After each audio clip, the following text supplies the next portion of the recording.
industry greats and new generation artists to pay tribute to the art of Pinoy filmmaking. Ayan, 5 dekada ng paggawa ng mga dekalidad na pelikula at ngayong gabi, pararangalan ang bawat isa for their brilliant works and outstanding talent. Yup, tonight the stars will shine bright. Kaya naman, let's kickstart the show with our first presenters of the evening. Mula sa MMFF 50 official entry uninvited, ito na ang mahusay na aktor ng kanilang henerasyon. Please welcome Gabby Padilla and Eliza Vargas. Thank you. Good evening, everyone. Mula noon hanggang ngayon, tradisyon na ang Parade of Stars ng Metro Manila Film Festival.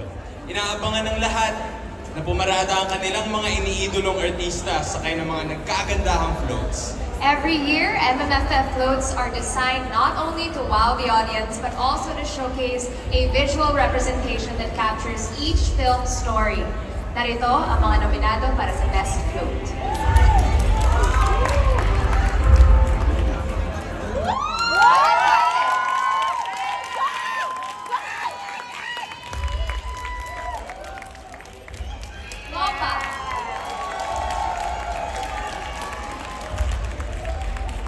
Espantajo.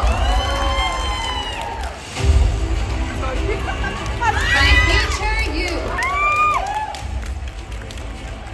And the breadwinner is...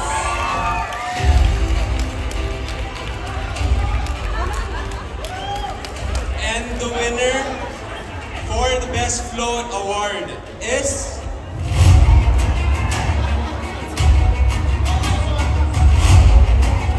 It's a tie! Uninvited!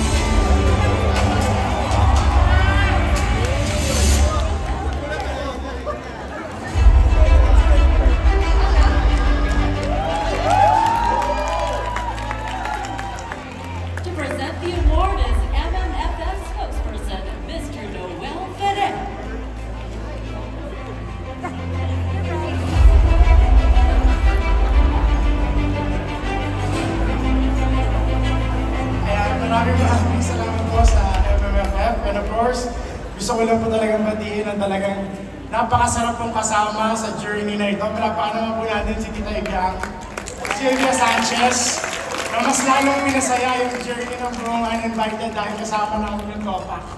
Ayan.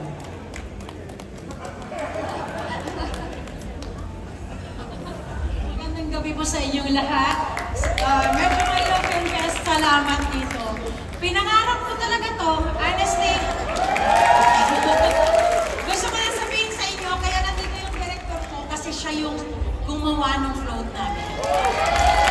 Artistic sabi ko sa kanya, isa lang talagang sinabi ko sa kanya, Direk, gawa tayo ng float at gusto kong manalo ng best float. Sabi nga ni Direk, ang simple lang ng gusto mo, yes, kasi may kwento na ako konti.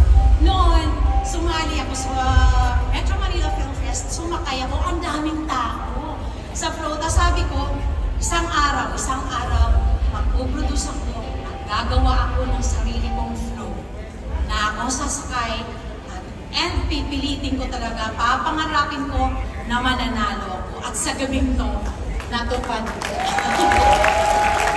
Sisihin ko na ako, maraming salamat ni Harvey Fiesta. At least, 3 beses ka nang nanalo. Kami po yung dalawang producers, magulo talaga pag palagi nag-meeting.